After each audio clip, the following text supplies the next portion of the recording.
Welcome to the Bare Metal Cybersecurity Plus podcast. This series helps you prepare for the CompTIA Security Plus exam with focused explanations and practical context. For a companion study guide, check out the Achieve CompTIA Security Plus 701 Exam Success by Dr. Jason Edwards. It is the most concise and complete Security Plus guide on the market, built for busy professionals who want to pass the exam fast and on their first try. You can find this book and others at cyberauthor.me. In this episode, we will explore physical controls, one of the most overlooked but essential parts of any cybersecurity program. While much of cybersecurity focuses on digital threats, physical access to systems remains a powerful way attackers can cause harm. For that reason, strong physical controls are an important part of defense in depth, which is the idea of using multiple overlapping layers of protection. Physical controls include a wide variety of tools and practices designed to keep unauthorized people away from sensitive equipment and data. One of the most common examples is access control systems.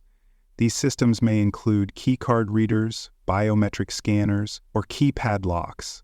They ensure that only authorized individuals can enter restricted areas like server rooms or data centers. Surveillance cameras are another important physical control. Cameras can deter unwanted activity just by being visible, and they also help organizations investigate incidents after they occur. For example, if a hard drive goes missing, reviewing security footage may reveal who entered the room and when. Surveillance can also be used to monitor compliance with policies, like making sure employees are not bringing in unauthorized devices. Fencing is often used to define the perimeter of a secure facility.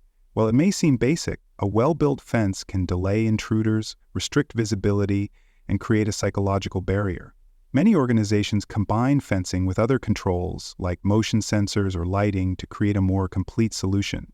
In high-security settings, fencing may be topped with barbed wire or integrated with sensors that alert security staff when touched. Security guards add a human layer to physical protection. Unlike cameras or card readers, guards can respond in real time, ask questions, and adapt to changing situations. They are especially valuable in environments where judgment and quick thinking are needed, like checking deliveries, verifying credentials, or intervening during an emergency. Guards can also escort visitors or respond to alarms triggered by other controls.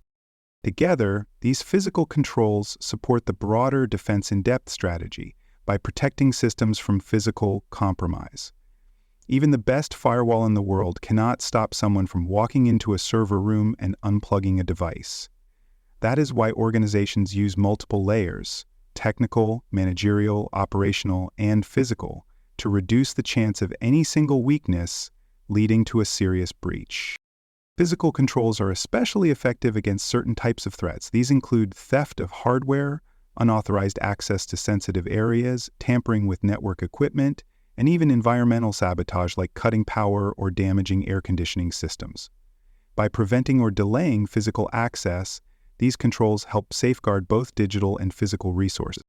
In deciding how to implement physical security, organizations often perform a cost-benefit analysis. That means looking at the potential risk and comparing it to the cost of the control. For example, installing a biometric scanner on every door may sound secure, but it might be expensive and unnecessary for low-risk areas. Instead, an organization might use simple locks for general areas and reserve advanced controls for rooms that contain sensitive servers or data backups. Integration with digital systems is another key factor in physical control implementation. Access control systems are often linked with identity and access management software, which tracks who enters and exits secure areas. Surveillance cameras may be integrated with analytics software that can detect unusual activity, such as someone trying to access a restricted area after hours. Even heating and cooling systems may be tied into building management systems that alert administrators if something seems wrong. In many real-world environments, these controls are combined to create a layered and responsive system. Consider a corporate data center as an example. The property might be surrounded by fencing with badge-controlled gates. Security guards check vehicles and visitors as they arrive. Once inside, employees use access cards to enter buildings. Cameras monitor hallways and server rooms. Sensitive systems are kept in locked cages. and only authorized technicians can enter. By combining physical barriers, surveillance, access controls, and human oversight, the organization reduces the risk of unauthorized physical access. Another example comes from a hospital environment. Hospitals must protect both patient data and critical medical equipment. To do this, they often use badge-based access for areas like the pharmacy, electronic locks on supply rooms, and video monitoring in hallways. Visitors are required to sign in, and sensitive records are stored in secure cabinets. These controls help ensure patient privacy and the integrity of healthcare operations. As you prepare for the Security Plus exam, remember that physical controls are not just about fences and cameras. They are about preventing unauthorized access to critical systems and protecting the environment where those systems operate. Be ready to identify examples of physical controls, describe their purpose, and understand how they integrate with digital security. The exam may ask you to classify a control as physical or to choose the most effective physical control for a given scenario. Watch for key terms like badge readers, guard stations, and video surveillance, and practice connecting those terms to the goals of availability, integrity, and confidentiality. Thanks for joining us for this episode of the Bare Metal Cybersecurity Plus podcast. For more episodes, tools, and study support, visit us at baremetalcyber.com. And before you take the test, make sure to check out the practice questions in the book Achieve CompTIA Security Plus SY0-701 Exam Success by Dr. Jason Edwards.